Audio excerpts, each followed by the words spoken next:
AMDAL lingkungan hidup di BPLH. Itu si pemohon harus dari sana keluar kesini lagi, masih tetap harus keluar lagi, ngurus lagi di sana. Baru balik lagi, bawa lagi, baru di store ke BPPT, Bu ya. Iya. Maunya saya dan maunya masyarakat ini secara umum mirip seperti di Kota Bandung, mirip seperti di Jogja, seperti di Jakarta. IMB bisa dimonitor secara online juga, sudah sampai di mana prosesnya. Oke.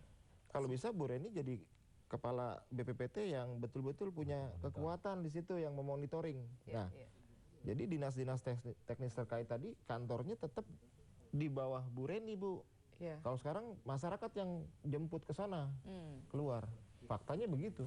Jadi perlu saya tambahkan, ini juga berkaitan dengan struktur organisasi. Jadi struktur organisasi, iya di struktur organisasi di kami itu kan mengikuti aturan yang dari pusat, di mana kami itu dari sisi administrasi dan kemudian untuk teknis, analisa teknis itu ada di dinas teknis.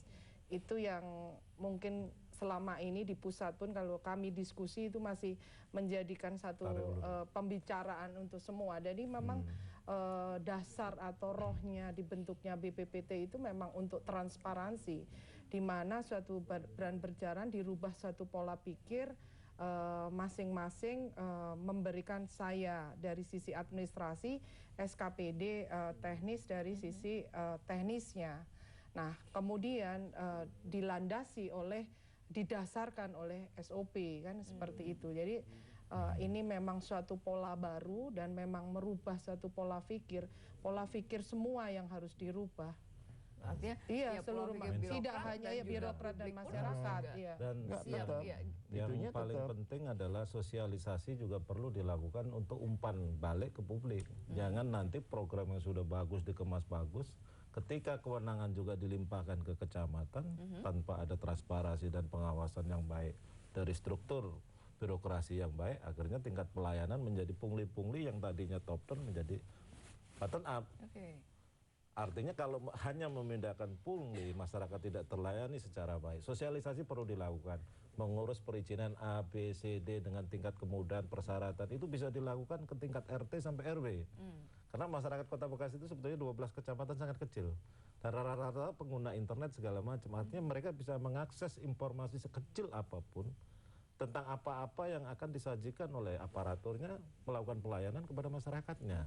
Kalau hanya pada tataran teknis-teknis saja, masyarakat tidak dilibatkan, padahal mereka sebagai pemohon perizinan, sebagai wajib pajak.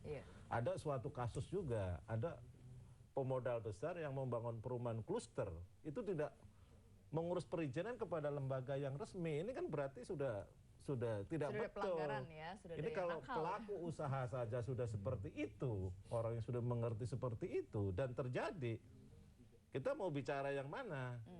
Membangun yang mana? Artinya partisipasi harus melibatkan semua unsur supaya partisipasif. Jadi sebuah sistem juga berjalan menurut ukuran-ukuran publik. Satu sisi sebagai pelayan memang harus melakukan pelayanan terus, dan biasa kalau dilakukan kritik-kritik konstruktif untuk perbaikan yang lebih baik, ukurannya tetap masyarakat. Ada suatu kasus pengembang perumahan kluster itu tidak melalui di badan ibu. Ini kan agak lucu. Ada sinkronisasi nih antara. Ada yang menarik, terobosan yang inovasi di Kabupaten Tanah Bumbu. Jadi kalau masyarakat ngurus perizinan, kemudian berkasnya hilang di kantor kabupaten itu, masyarakat diganti 100.000. Nah ini juga sama. Kalau misalkan berkas semua sudah komplit, kemudian di luar batas waktu yang ditentukan, pemerintah kota tidak bisa menerbitkan perizinan itu, masyarakat dapat insentif 1 juta, 2 juta gitu, keluar dari APBD supaya memacu kinerja, pelayan publik itu supaya tepat waktu, transparan, kemudian akuntabel, jujur gitu kan. Ini yang harus didorong gitu loh. Dan beliau kan Komisi A, artinya Dewan juga harus berani melakukan terobosan-terobosan yang visioner. Jadi jangan mendorong institusi sesuatu untuk lebih maju, tapi tidak memberikan perangkat-perangkatnya. Misalnya, Perda. BPPT. ketika didorong untuk target PAD, ketika tercapai terlampaui diberikan insentif yang melalui APBD diusulkan anggarannya. Saya setuju. Jadi jangan hanya BPPT nggak ada target ya, target di SKPD Pak. Oh, target SKPD. Misalnya ada target tertentu untuk mencapai PAD dari melalui BPPT, ketika dia tercapai target diberikan insentif yang melalui anggaran resmi APBD. Jadi juga menganggarkan. Jangan hanya melakukan pengawasan, tapi juga tidak memberikan umpan balik supaya mereka juga taat kepada aturan, tidak melakukan tadi birokrasi yang panjang dan pungli-pungli yang nggak perlu. Enggak, mendingan Menarik gini, juga nih, kalau ada target PAD, saya setuju dengan Bu Reni, nggak ada target PAD Bu ya. Iya. Tapi meningkat. Targetnya target pelayanan prima, ramah, tepat waktu, transparan. Itu kalau itu udah tercapai, kemudian disurvei indeks pelayanan publik di Kota Bekasi Ya, tapi naik. saya pengukurannya juga nih ya, Harus bagaimana dong. pelayanan prima itu yang tercapai seperti apa Kalau ya? nggak ada ukurannya bagaimana caranya? Bagaimana kita caranya tahu? bisa mengukur dan Iya. bagaimana memberikan insentif. Oke, kita akan kembali saat lagi. Tetaplah bersama kami. Kami kembali usai jeda berikut ini.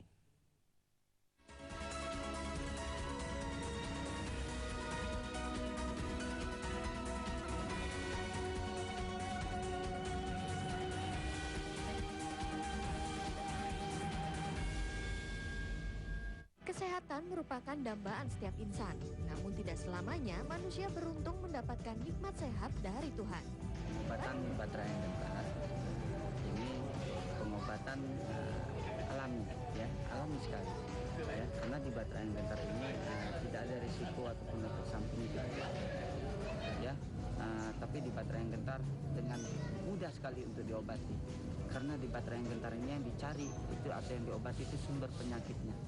Sakit saat buang air kecil, tidak bisa buang air kecil, gimana dong? Kalau mau mengobati penyakit prostat, silakan datang berobat ke Pusat Pengobatan Kasih Sayang. Pusat pengobatan kami menggunakan teknik pengobatan terbaik dengan penetrasi ramuan murni ke dalam prostat, sehingga prostat bisa menyerap ramuan tersebut dengan cepat, di mana sangat efektif untuk mengatasi penyakit prostat, buang air kecil terburu-buru, sakit saat buang air kecil, sering buang air kecil, susah buang air kecil, dalam waktu singkat bisa segera membaik. Telepon kami di 02166672565 atau 085838998168 atau hotline 085286895678.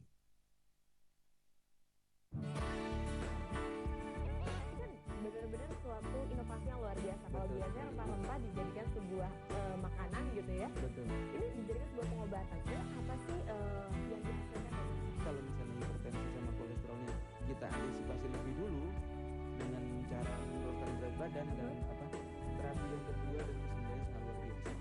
Begitu datang ke Gria Terapi Parigiri ini kan diberikan ketenangan, mencium juga aroma uap. Saya ada keluhan di telinga yang saya berikan. Gimana caranya cara ininya untuk menemukannya? Tadi saya coba sedikit melakukan deteksi ya, memang di daerah jantungnya ada sedikit energi yang saya pikir kurang nyaman. Pengobatan Paul Osel ini banyak menggunakan kekuatan kolbu atau yang kita kenal dengan soul. Kami tidak menggunakan obat, tidak menggunakan jamu, tidak menggunakan. Energinya sendiri bagaimana sih seandainya kalau mama tubuh kita kelebihan energi, apakah dari metode tersebut bisa menyeimbangkan? Terjadi ketidakseimbangan pada diri kita membuat diri kita tidak nyaman. Nah, dengan metode ini membuat keseimbangan. Mulai dari diri kita sendiri sebenarnya. Berhenti makan sebelum kenyang, minum cukup air putih, pelajari metode untuk penyembuhan diri sendiri, orang lain secara langsung maupun transfer energi jarak jauh. Acara ini dipersembahkan oleh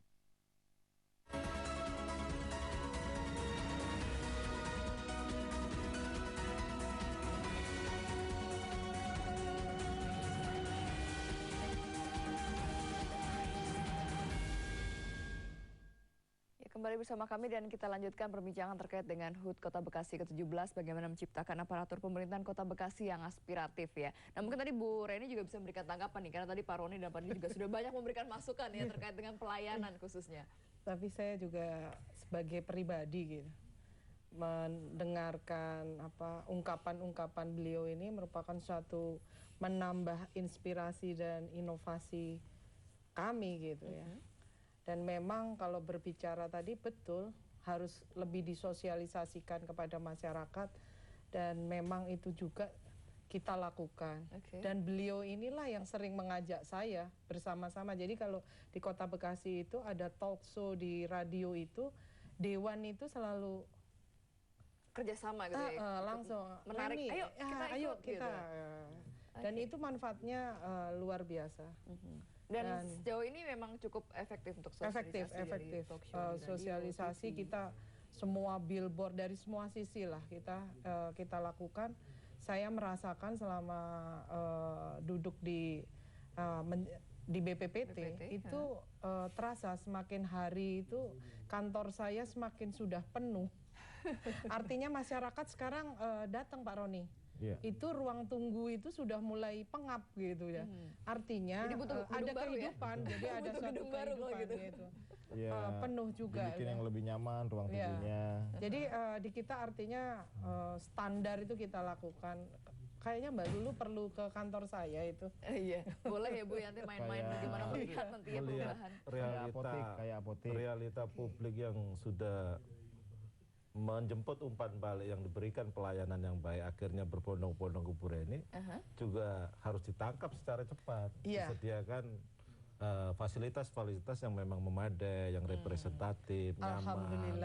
Dan tingkat reformasi birokrasi di BPPT jangan nanti orang yang punya basis kompetensi pada pembidangan jangan dipindah-pindah, jangan nanti karena kebijakan kepala daerah orang yang sudah punya keahlian tertentu tahu-tahu dipindah. Harus karena menyesuaikan kepentingan. Jadi ya. Semakin lama itu dalam rutinitas orang punya kapasitas basis kompetensi yang terus-menerus dalam teori pelayanan, itu kan tidak bisa diinstan secara singkat, harus diberikan diklat segala macam. Jangan nanti sudah jadi pelayan teknis di BPPT tahu-tahu besok dipindah.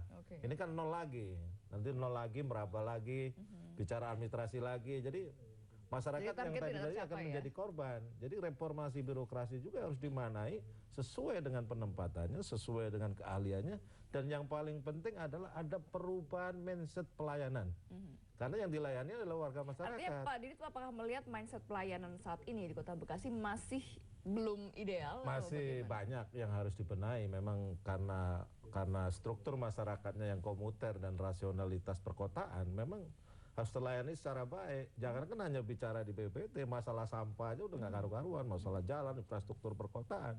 Semua sudah tumpang tindih, artinya perlu visioner, gebrakan-gebrakan yang berani. Terutama dari politik will, eksekutif dan legislatif. Bagaimana itu mensepadankan umpan-umpan publik yang diberikan kepada mereka. Jangan nanti rame setelah ada umpan-umpan massa, ada demo segala macam baru ribut, baru diskusi, harusnya bisa baru seminar, sebelum terjadi baru semacam itu ya. Baru pelayanan publik seremonial. Itu yang tidak bagus. Artinya birokrasi dalam tingkat pelayanan publik, representasi dari publik itu harus diterjemahkan secara nyata, secara real. Bagaimana ukuran publik itu bisa terjawab? Yang paling penting itu, ketika misalnya tetangga saya mengurus administrasi A secara mudah, secara otomatis dia terlayani. Pasti tingkat kepuasannya akan tumbuh.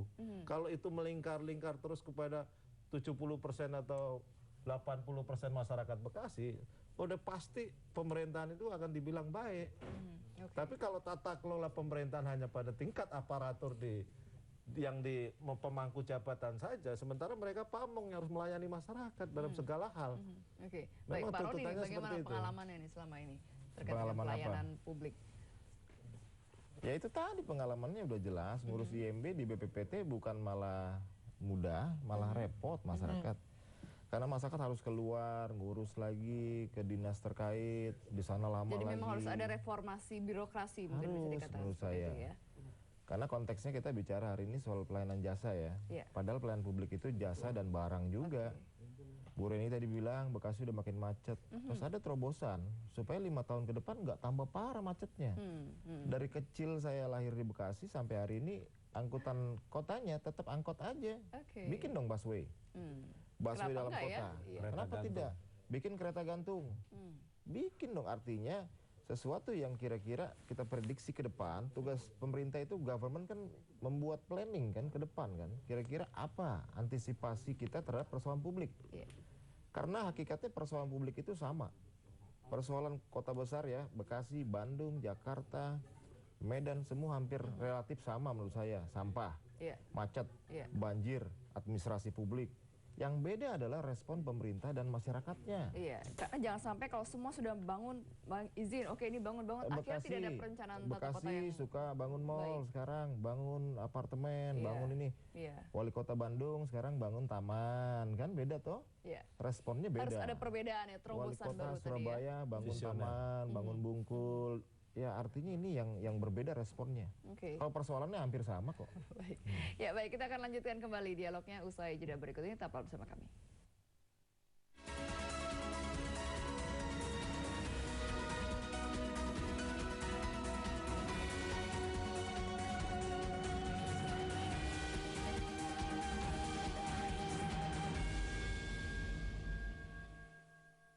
Energinya sendiri bagaimana sih seandainya kalau mama tubuh kita kelebihan energi, apakah dari metode tersebut bisa menyeimbangkan? Terjadi ketidakseimbangan pada diri kita membuat diri kita tidak nyaman. Nah, dengan metode ini membuat keseimbangan. Mulai dari diri kita sendiri sebenarnya. Berhenti makan sebelum kenyang, minum cukup air putih, pelajari metode untuk menyembuhkan diri sendiri, orang lain secara langsung maupun transfer energi jarak jauh.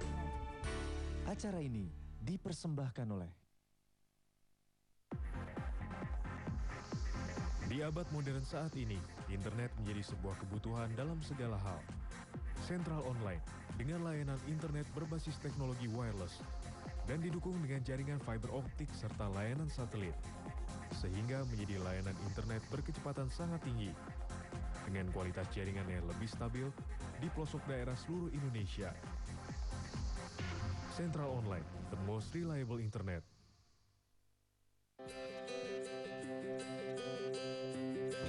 Dermawan ini dia akan membantu ya, langsung sampai ke dermis. Yang dermis, yang paling dalam lapisan itu kedua. sendiri. Ya, lapisan kedua. Nah, dia gelombang radio itu bekerja seperti pijatan. Jadi dia RPM-nya sampai 100.000. Jadi dia muka kita nih kayak dipijitin oleh 100.000 tangan. Wih, itu top produk bestseller kita. Ingat inovasi? Ingat DRT. Acara ini dipersembahkan oleh Energinya sendiri bagaimana sih seandainya kalau mama tubuh kita kelebihan energi, apakah dari metode tersebut bisa menyeimbangkan? Terjadi ketidakseimbangan pada diri kita membuat diri kita tidak nyaman. Nah, dengan metode ini membuat keseimbangan. Mulai dari diri kita sendiri sebenarnya. Berhenti makan sebelum kenyang, minum cukup air putih, pelajari metode untuk menyembuhkan diri sendiri, orang lain secara langsung maupun transfer energi jarak jauh. Acara ini dipersembahkan oleh Sudah mantap dengan karir pilihan kamu atau masih mencari-cari? Mau menjadi dokter, penyanyi, atau jurnalis? Nah, kalau kamu ingin meraih impian kamu, tonton dulu acara ini. Saksikan VOA Career Day hanya di JAK TV. Betapa sulit untuk kembali. If I love insanity, why are you my parody?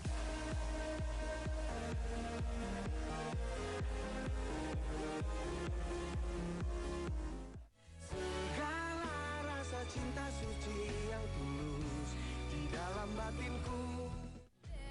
Get along with the voices inside of my head. You're trying to save me.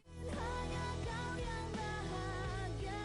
I know that I can let you go.